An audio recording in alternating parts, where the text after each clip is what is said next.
warahmatullahi wabarakatuh. Saya Kawi Nurul Hidayah, mahasiswa PPG dalam jabatan tahun 2022 pada LPTK Universitas Negeri Maraneh. Pada kesempatan kali ini saya akan mewawancarai rekan kerja saya di SDN Dikeu 01. Beliau mengampu di kelas 6, yaitu Bapak Rondili SPD.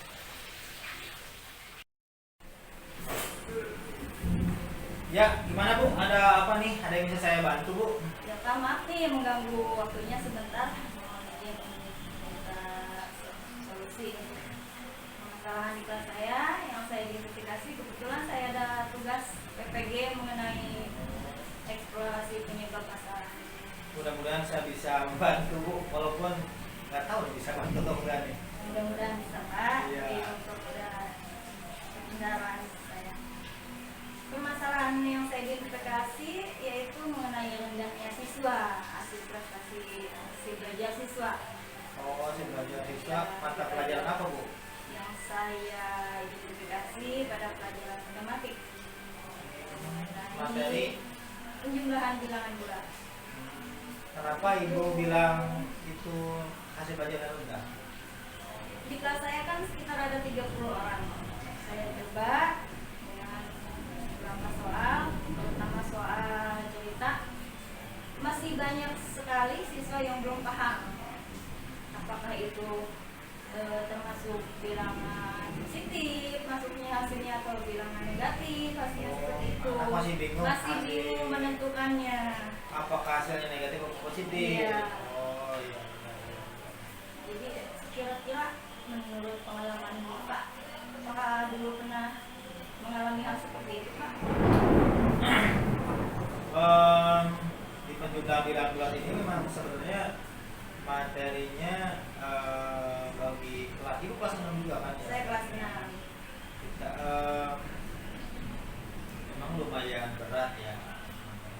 Tapi bagi anak yang sudah memahami materi ini dengan baik, itu nempel terus biasanya. Kalau saya permasalahan saya biasanya anak-anak kalau rendahnya di di hasil belajar penjumlahan bulat itu yang pertama itu biasanya karena dia tuh kurang fokus ya, karena dia itu nggak hadir penuh, jadi badannya ada di kelas, Tidak hadir penuh. pikirannya di luar. Oh iya, Itu jadi nggak kayak akan melamun gitu. orang melamun. Jadi kadang-kadang kita menjelaskan apa gitu ya, terus dia kadang memperhatikan, kadang enggak. Biasanya kalau saya, walaupun tidak semua metode atau model yang dilakukan misalkan sama saya itu cocok, sama ini Ya. cocok juga ya. Ini sebagai perbendaharaan aja, mungkin bisa cocok di permasalahan Ibu ya. Mungkin saya bisa coba nanti. Iya, di kelas. bisa dicoba, Iya. mudah-mudahan berhasil. Atau bisa juga nanya ke guru yang lain pengalamannya tentang penjumlahan bulat ini. Nah, agar anak-anak itu fokus hadir penuh, biasanya saya siasati dengan menggunakan pertama itu saya usahakan di awal pembelajaran, pembukaan itu semenarik mungkin supaya anak itu hadir penuh, supaya dia merasa tertarik. Kalau sudah merasa tertarik anak-anak, maka dia akan berusaha untuk hadir penuh, karena kita pembukaannya sudah menarik, tidak menakutkan. Apalagi kalau anak-anak hari ini kita akan belajar matematik, anak-anak langsung itu biasanya takut, ini pasti berhubungan dengan hitung-hitungan, bete kan biasanya gitu. Tegang gitu ya. Nah, kita usahakan bagaimana caranya di kelas itu di pembukaan, karena yang paling menentukan pembelajaran ada di pembukaan. Nah ya, kalau pembukaan mereka tertarik, hadir penuh, kita gunakan media-media pembelajaran yang membuat dia tertarik, Yang menarik gitu ya. yang menarik, dan membuat dia selalu beraktivitas. Jadi bagaimana caranya dia beraktivitas? Misalkan dia ada media, misalkan Ibu tadi penjumlahan bilangan bulat ya. Penjumlahan bilangan bulat, Ibu menggunakan metode apa? Media apa? Untuk saat ini memang saya Masih belum pakai ya? Ya, Kalau saya dulu mungkin bisa coba ya. Saya menggunakan ini Bu, media pembelajaran Dakota. Nah, nanti Ibu bisa dicek di YouTube juga mungkin ada. Saya menggunakan Dakota.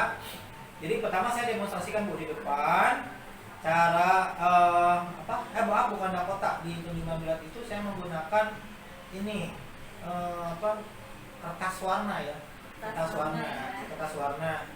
Jadi misalkan yang yang positif warna biru, yang negatif warna apa gitu, beda warna. Nah, itu bisa bisa dipakai supaya anak bergerak terus semua. Supaya aktif gitu ya Supaya Pak. aktif. Jadi dia itu hadir penuh. Nah, setelah itu mereka tertarik, mereka melakukan aktivitas, dibuatlah pembelajaran. Kalau biasanya sih kerja kelompok, ada diskusi, tapi jangan terlalu banyak. Satu kelompoknya ya 4 orang, 5 orang, jangan terlalu banyak. Kalau terlalu banyak itu biasanya malah ngobrol nggak karuan. Dan cara ini kalau saya Bu, satu kelompoknya itu saya gunakan pembagian kelompoknya itu berdasarkan diferensiasi lah. Kan anak itu ada kemampuan yang numerasinya, ada yang cepat, ada yang lambat, ada yang sedang. Nah itu di random Bu. Oh ya, digabung ya. Digabung supaya yang cepat bisa membantu yang sedang bisa membantu yang lambat. Itu ada sistem tutor sebaya. Jadi anak-anak saling membantu ya. Anak saling membantu. Dan selain itu juga biasanya Bu disebabkan memang anak-anak itu kurangnya literasi Bu. Anak-anak kalau literasinya bagus, sebenarnya sebelum pembelajaran mereka bisa buka-buka bisa buka buku. Kan kita buku paket banyak di sekolah kita ya, di kelas ada rak buku ya, kita buku-buku paket banyak.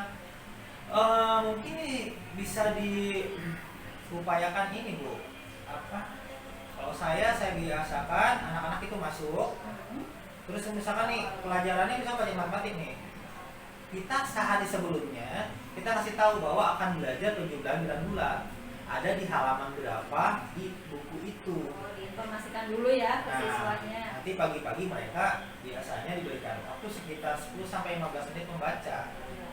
Setelah membaca, pagi-pagi kita tanya tuh, kamu tadi baca apa? Mereka kan, oh saya baca ini. Nah, itu membiasakan bahwa anak senang membaca gitu ya, supaya jadi berbagi informasi buku yang dia baca ke temannya gitu. Nah iya, supaya literasinya bagus. Karena memang literasi ini adalah modal atau istilahnya kunci dari jendela ilmu. Dengan literasi, dengan kemampuan literasi yang baik, maka dia itu bisa membuka gudangnya ilmu. Saya seperti itu. Selain literasi sebenarnya ada juga Bu permasalahan memang kemampuan numerasi yang berbeda-beda. Itu makanya tadi saya bilang kalau saya ya pembuatan kelompoknya itu berdasarkan kemampuan numerasi yang berbeda-beda. Jangan sampai satu anak itu yang bisa semua, atau bisa juga Bu di ibu golong-golongkan misalkan, oh anak nih ada 25 ya. Yang misalkan yang cepat ada berapa nih, ada 10, yang sedang 10, nah 20, terus yang 5 orang nih yang lambat, bisa boleh dipisah seperti itu, tetapi dengan bobot soal yang agak berbeda.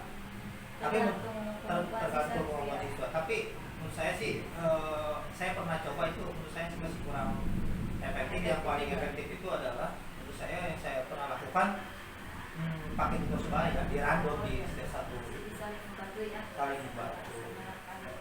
Kalau saya sih itu sih mungkin agak ya, mungkin itu saja Pak untuk saat ini. Mudah-mudahan solusinya bermanfaat. Terima kasih banyak ya. atas waktunya.